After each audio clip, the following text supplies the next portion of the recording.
You just like at home by yourself, you're drunk, you're high, you haven't been doing the work to ground yourself every day. It's a recipe for disaster. Part of what can make you more susceptible to going into this lower state is not only when you haven't been doing the inner work, the shadow work, the spiritual work, you haven't been staying grounded on a daily basis. Yeah, that's the main reason why you keep going to that lower state, why those lower thoughts and urges and temptations keep bothering you. But then you combine that with things like weed or alcohol, things that change your state of mind. They change your frame of mind. They change your frame of consciousness. But then you add in the third thing, which is being alone. It's all within you. You've created a storm within yourself. And then you wonder, why can't I get over these issues? Why can't I, stop doing these bad habits that are hurting me? It's because you keep falling into these same patterns of behavior. You keep doing the same things over and over and over. And you're not present, you're not conscious, you're not aware of when you're going into this zombie mode, as I like to call it, this lower state of mind, when you're going unconscious. Because when you're in zombie mode, that's the only time these tempting thoughts can actually take root and plant their seeds and fester into your mind.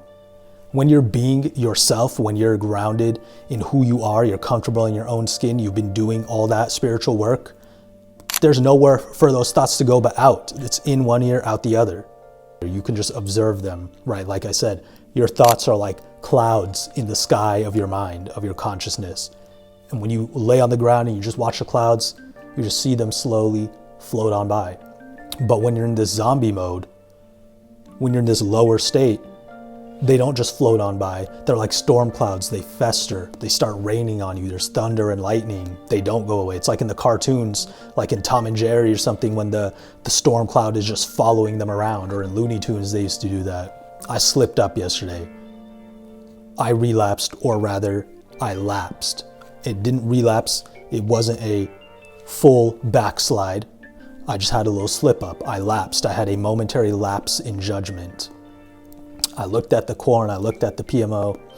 My mind went into this unconscious, lower state, mindless zombie mode, as I like to call it.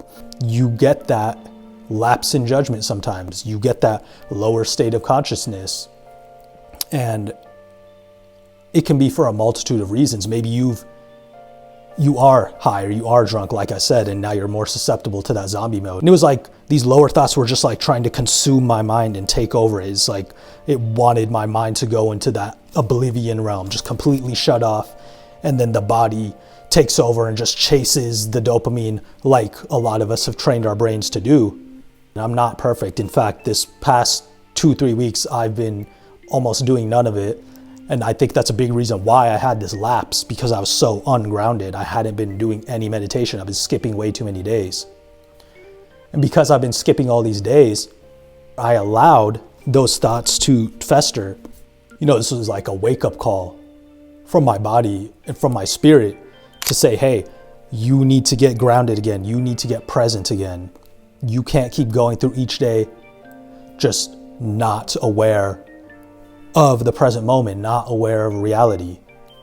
You kind of get used to just your routine and what you're doing, maybe without any sort of meditation or anything like that, until something like this happens and it comes back to bite you in the ass and you're like, what the hell happened? Like, I was doing so well. How did this happen? How did I slip up? How did I have this lapse in judgment? It's because you left the door open for those unconscious thoughts to slip in. Because I've over many years made meditation a habit, that has allowed my brain and myself to be much more aware of my thoughts and my emotions and how I'm feeling in any given moment. So for me yesterday, I was, I'll say, consciously unconscious.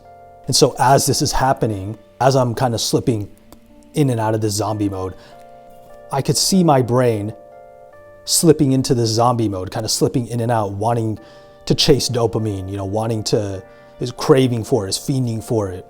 Because I've been, not engaging in any sort of overindulgence, overeating, prawn, I've been on that retention, shout out to Retain Gang, practicing that sexual discipline, not wasting my energy on pixels on a screen, for example. not doing any sort of drugs or drinking or whatever. I've been locked in.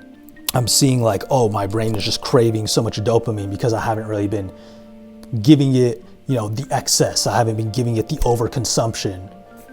And so my brain is just like fiending for it, as I said before. But because I was aware, I was able to kind of pull myself out of there.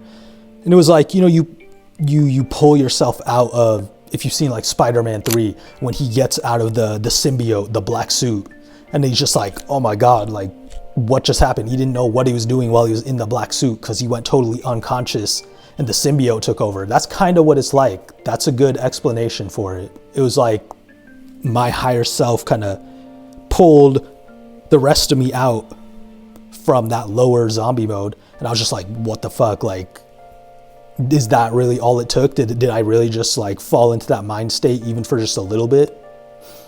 And this is all happening within the span of like seconds. This is all, the war within your mind that's going on. Notice how this always comes down to being mindful, to being present. It's almost like being aware of what's going on within you and without you in the present moment is like one of the major keys to solving majority of life's problems. The point of me mentioning this consciously unconscious state I was in is that you realize a few things. You see as you're doing the activity or as you're preparing to partake in the drug or the bad habit, you're aware of all the different things that your brain is feeling, all the emotions and thoughts that are popping up. So for me, a few things, one, no shame, no judgment. That's just going to make you feel worse. That's just going to make you want to go back and get that momentary pleasure again, that momentary distraction again, to distract you from you beating yourself up for not being perfect, for holding yourself to a perfect standard which doesn't exist. It's a drug. So the more you do a drug, eventually you're going to like build up tolerance. You're going to build tolerance to the same amount or the same strength of that drug. So then you need to take a little more, smoke a little more, drink a little more, or in the case of prawn, you need to watch more. You need to watch more extreme genres, and there's this escalation factor to keep getting the same high, the same hit of dopamine. You need to keep watching crazier and crazier shit. That's not who you are. That's just a drug. That's just what your brain has gotten used to consuming that drug. That has nothing to do with your sexuality, with your character, with who you are as a person, that you're consuming that. You almost have to have this like detachment from it. I had the lapse in judgment. My brain was like craving just some dopamine. That doesn't mean that this is who I am, or this defines me, or this lapse in judgment means that I've lost all my progress. No progress has been lost. It's like you built up, $50,000 in your bank account. And then you have one night where you got a little drunk and you ended up splurging and spending like $5,000 on some random shit.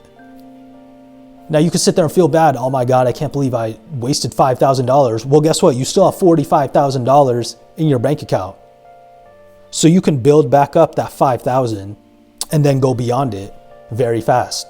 If you bounce back fast when you have this slip up, when you have this lapse, immediately be detached from it. That's not who you are. That's not what you do. Hey, this happened. I'm aware of why it was happening. I was conscious the whole time, and now I'm conscious afterwards and how I'm feeling in the moment afterwards. I'm not going to beat myself up. I didn't lose any progress. It's like a cheat day.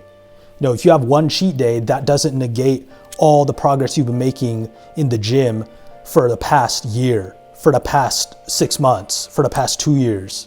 When you take a L, people say, oh, he took a L, like bro took the fattest L, whatever. Like it means a loss. Like in sports, you have the wins and losses column. What's your win-loss record?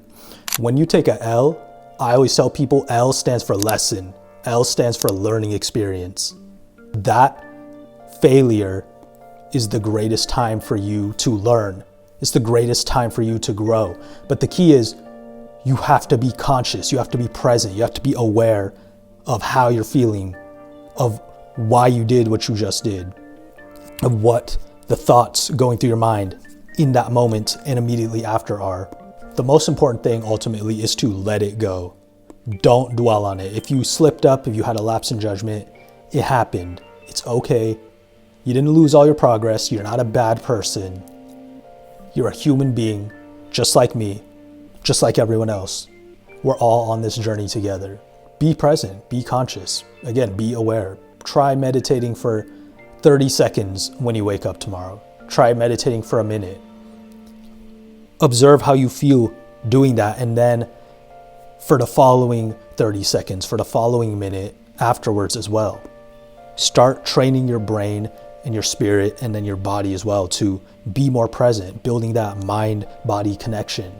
You know that's not for you. Whatever the bad habit is, whatever the drug, the addiction might be, you know it's not for you. You know you have a greater purpose than that. You know you have a greater life ahead of you than being stuck in these vicious cycles of addiction. The choice is yours, as always, if you want to follow any of this advice or not. This is just my 2 cents. This is just my experience. But if any of this related to you, I hope you would implement some of what I said. Please like, comment, subscribe. Share this with people who you think could benefit from this message or who need to hear this message, whether it's mindful sexuality or just mindfulness in general. Always strive to be as present as you possibly can be, but at the same time, don't be attached to being present. Just allow yourself to simply be in this moment, right here, right now, as you are. Much love, my friend. I'll see you in the next video.